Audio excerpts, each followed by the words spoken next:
Bharati Patel, district work for empowerment of women એ અમારી scheme છે અને ત્યાં હું ડિસ્ટ્રિક્ટ મિશન કોઓર્ડિનેટર તરીકે કામ કરું છું. અમારા જેમ એક ડિપાર્ટમેન્ટ છે, એક યોજના છે, એ છે police station base support centre. ત્યાં નીલમબેન કામ કરે છે અને જે મહિલાઓના જે પ્રશ્નો છે એના ઉપર એ શોર્ટેજ કરવાનું કામ, એટલે કે એમના સમાધાનનું કામ એ કરે છે. તો એક સાથે મળીને અમે જે કામ કરીએ છીએ એમાં આજે હું તમારો વિષય લેવાની છું તમારું ન્યુટ્રિશન, તમારું સ્વાસ્થ્ય અને સ્વાસ્થ્ય માટે જરૂરી તત્વો. હવે તમારામાંથી કે સમય ઓછો છે આજે અને આપણે કામ બહુ વધારે તમારી સાથે ડિસ્કશન કરવાના છીએ, માટે ફટાફટ તમે બધા મને જવાબ આપજો. કેલ્શિયમ શેમાંથી મળે? ફટાફટ. કેલ્શિયમ આપણને શેમાંથી મળે? સૌથી મોટું એનું જે સ્ત્રોત છે તો આપણે એને શું કહીએ છીએ? કેળા. હે ને? કેળામાંથી આપણને કેલ્શિયમ મળે અને કેલ્શિયમ મળે એટલે આપણું જે હાડકા છે એ બરાબર એકદમ સશક્ત બને, દાંત આપણા કમ્પ્લીટ બને. એટલે દાંત છે કે આપણા હાડકા છે એ કેલ્શિયમના બનેલા છે. તો કેલ્શિયમ સૌથી વધારે કેળામાંથી મળે પણ દૂધમાંથી પણ મળે. એટલે આપણે શું કહેતા હોઈએ છીએ કે દૂધને સંપૂર્ણ આહાર કહીએ છીએ ને? દૂધને સંપૂર્ણ આહાર કહીએ છીએ કે નહીં? એક્ટિવ બધા તો હા ના અને જવાબ આપવાના છો. પછી ચલો, આયર્ન શેમાંથી મળે? બહુ અઘરો પ્રશ્ન નથી.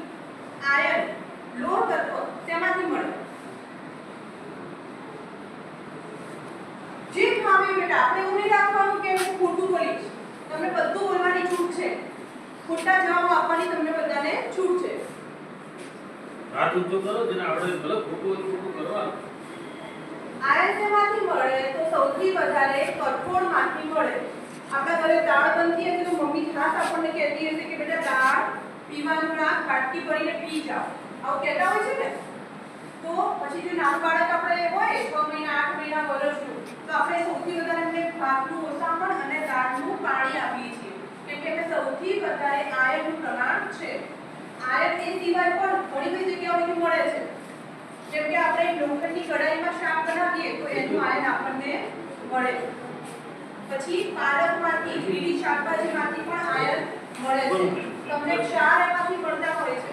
પણ જો તમે આ બધું ખાવ નહીં તો જે પોષક તત્વોનું એક આખું સર્કલ શરીરની અંદર બનતું હોય છે એ ના બને. તમારા બધાનું ધ્યાન અહીંયા છે?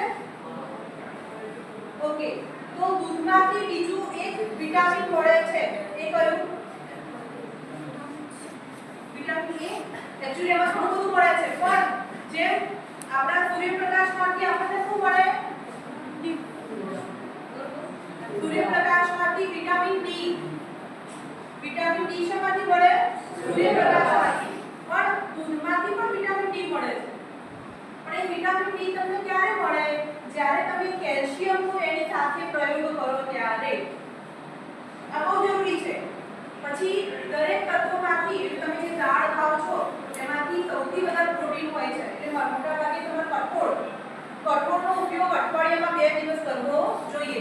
અને એ કઠોળ, અને હવે ખાસ કરીને ફણગાયેલું કઠોળ છે તો તમારા શરીર માટે બહુ લાભદાયક છે. કેવી રીતે ફણગાઈ શકાય ખબર છે બધાને? કઠોળ કેવી રીતે ફણગાવવાના? આપીને? અરે વાહ, સરસ. ભાઈ એક તાળી પાડો બરાબર.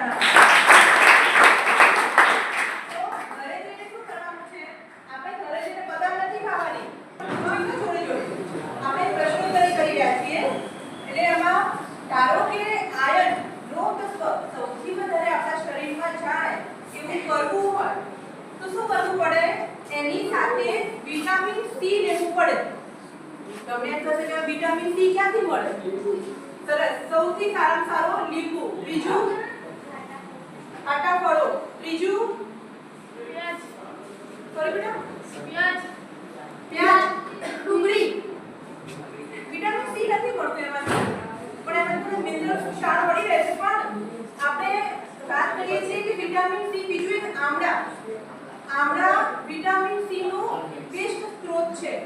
એટલે આપણે શિયાળામાં આમળાનો ઉપયોગ કરીએ છીએ ને, એનો પાવડરનો ઉપયોગ તમે બારે માસ કરી શકો. તમારા વાળ સરસ રાખવા હોય, તમારી આંખોની ચમક સરસ રાખવી હોય, તમારું શરીર તંદુરસ્ત રાખવું હોય તો આમળાનો કોઈ પણ રીતે ઉપયોગ કરી શકો છો. ફોર એક્ઝામ્પલ, આમળાનો પાવડર તમે દરરોજ અડધી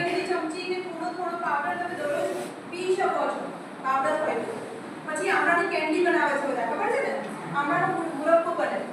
એ તમે રાખી શકો તમારા ઘરે અને પછી દરરોજ એક આમળાનો મુરબ્બો કે એનો જે કેન્ડી હોય છે એ ખાઈ શકાય. તો વિટામિન સી ની સાથે જો તમે આયર્નનો ઉપયોગ કરો છો, આયર્ન આપણે શેમાંથી મળે એવું કીધું? કઠોળ. સૌથી વધારે કઠોળ. એટલે એમાં આપણે જે દાળ તુવેરની દાળ બનાવીએ છીએ ઘરે, એને દાળ ભાતની સાથે દાળ, તો તમે જો એની અંદર લીંબુ નાખી દો છો, દાળ ઉકળતી હોય અને લીંબુ નાખો તો વિટામિન સી ની આપણને જે મળવી જોઈએ એ પૂરેપૂરી એની અસર મળે નહીં. એટલે તમારા મમ્મીને ઘરે જઈને કહેવાનું છે કે દાળ બની જાય, થોડી ઠંડી થઈ જાય, એના પછી એની અંદર લીંબુ નીચોવાનું છે.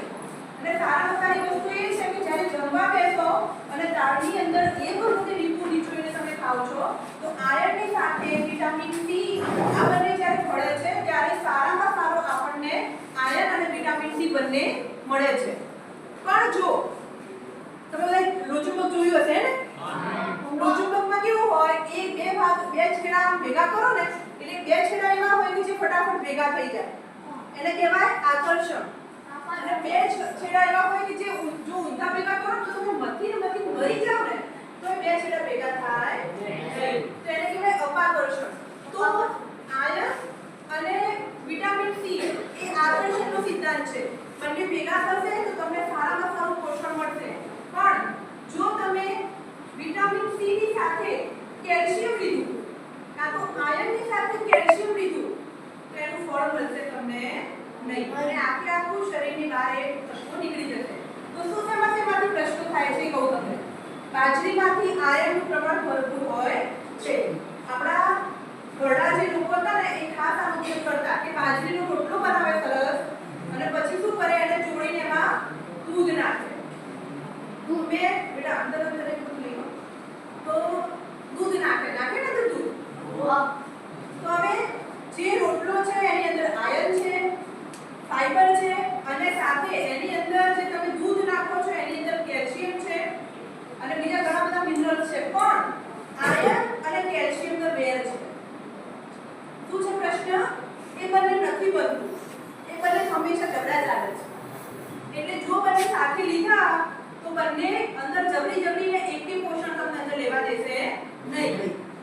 તમે પેલી આઈએફએ ની ગોળી આપે છે લો છો, આયર્ન ફોલિક એસિડ.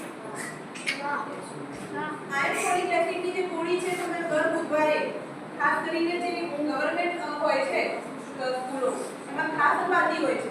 તો એ જે આયર્ન ફોલિક એસિડ ની ગોળાની જે ગોળી છે ખાસ કરીને એટલે અપાય છે કે તમારા શરીરની અંદર લોહ તત્વનું પ્રમાણ જળવાઈ રહે.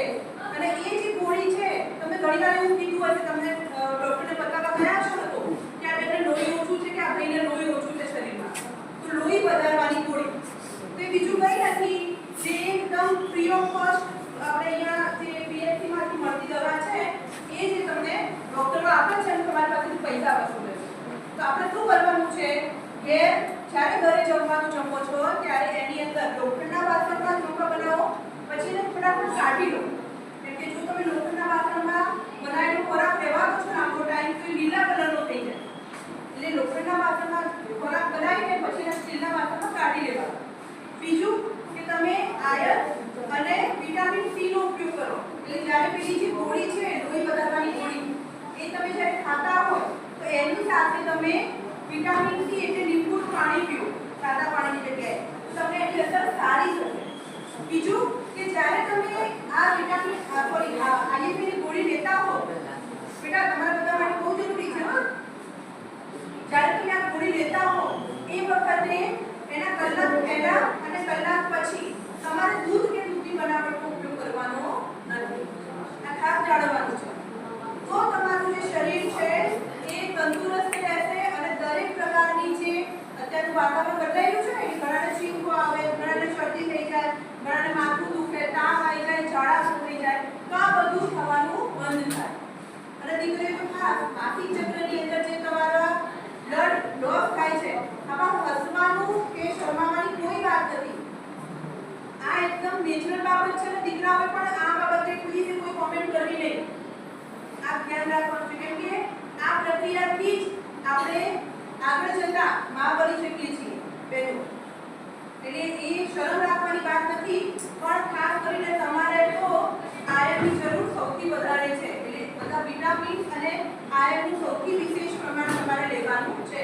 ભાઈઓ દીકરાઓ તમને ખાસ કહું છું કે તમારે ઘરે તમારા બેન હોય, મમ્મી હોય, તો એમને પણ આ વાત કરવાની છે. કેમ કે તમને સારું ખવડાવવાની લાઈનમાં ને લાઈનમાં તમારા મમ્મી ઘણી વાર બહુ ઓછું ખાય છે. એટલે એમને પણ લાભ મળે એટલું તમે બધા ખાસ ધ્યાન રાખજો. અમારા ઘણા બધા વિષયો અમે લેતા હોય છીએ, એટલે સાહેબશ્રીને વિનંતી છે કે ફરીથી અમને થોડો વધારે સમય મળે એ રીતે અમને ફરીથી સમય આપશો, કેમ કે હજુ અમારે નિયમબેનને સાંભળવાના છે તમારા બધાએ. તો મેં જે વાત કરી છે એ બધા તમે તમારા જીવનમાં ઉતારજો. હજુ ઘણા વિષયો છે કે જે આપણે ફરીથી ચર્ચા કરીશું, અને આશા છે કે જ્યારે ફરીથી આપણે આપણા વિષયોની ચર્ચા કરીએ એ વખતે તમારા જે મંતવ્યો છે મુક્તપણે તમે પણ તમારી વાતને રજૂ કરી શકો. મને અહીંયા બોલવાની તક આપી બદલ આપ સર્વેનો ખૂબ ખૂબ આભાર.